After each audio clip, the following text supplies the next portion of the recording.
Happy Thanksgiving Day Eve. But how can we be thankful after such a difficult and painful year for many of us, our nation, and our world?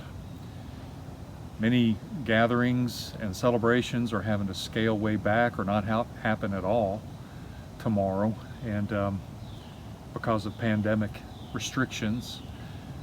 But it's always good, I think, to look to the past to gain a little perspective.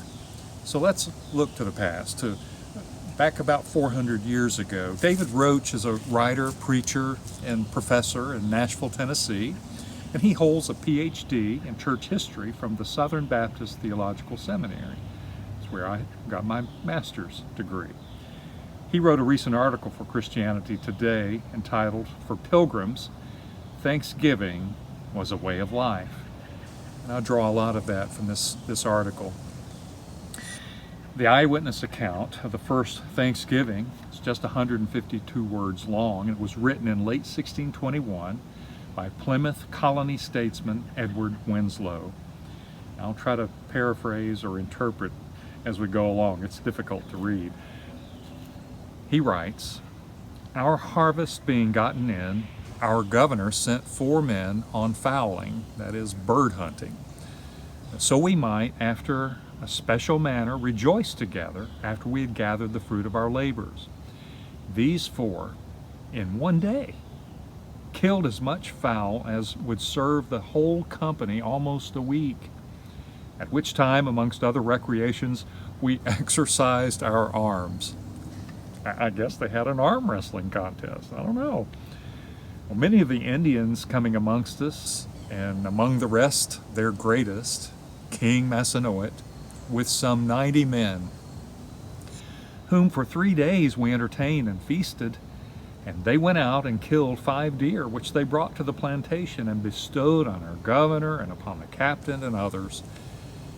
And although it be not always so plentiful as it was at this time with us, yet by the goodness of God, we are so far from want that we often wish you partakers of our plenty. Well, that celebration was quite different from how it has been traditionally portrayed. The 90 Wampanoags present were nearly double the 50 Englishmen still alive after their first grueling winter in Plymouth, down from 102 who arrived on the Mayflower. It probably took place outdoors and in September or October, not in November, and they ate more venison and seafood than turkey, and more berries than pumpkin pie.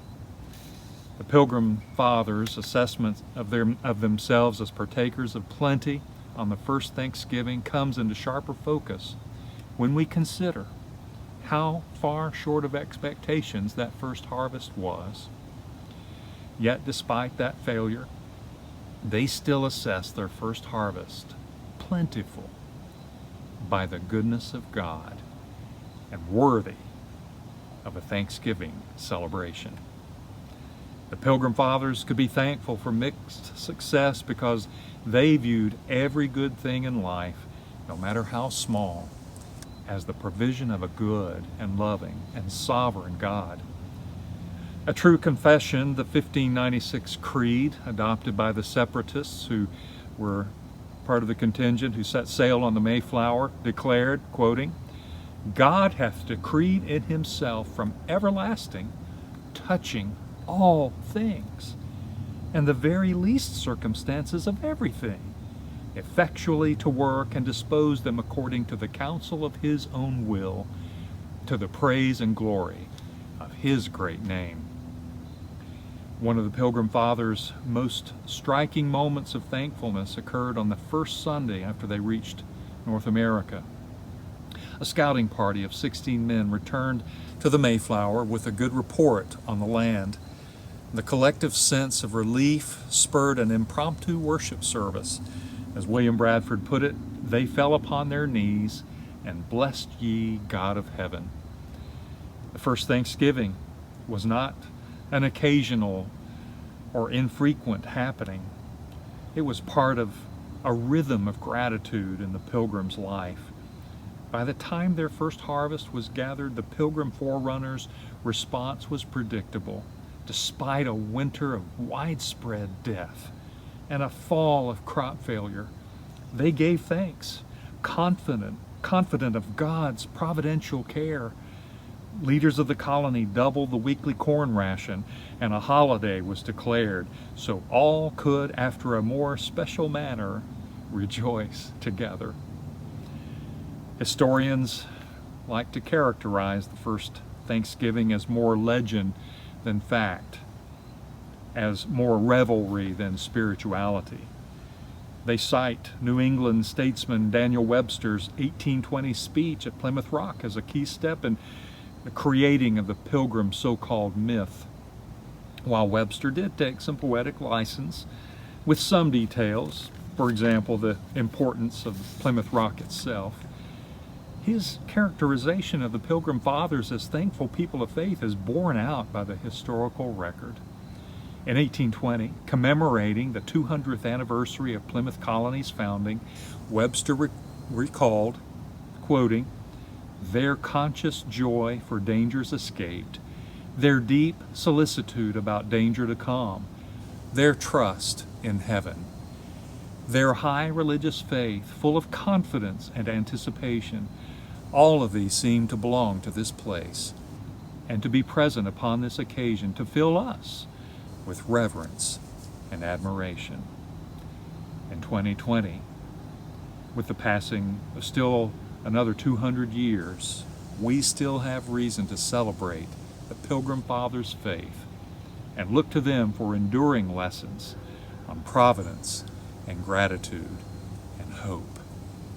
Psalm 67:6 reads, "The land yields its harvest. God, our God, blesses us. Come, ye thankful people, come."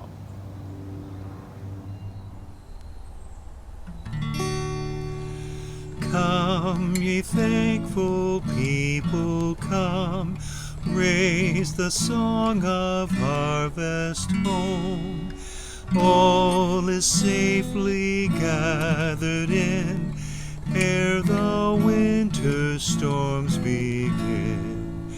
God our Maker doth provide for our wants to be supplied. Come to God's own temple, come, raise the song of harvest home. Even so, Lord, quickly come to the final harvest home. Gather thou thy people in, free from sorrow, free from sin. There forever purified, in thy presence to abide. Come with all thine angels, come, raise the glorious harvest home.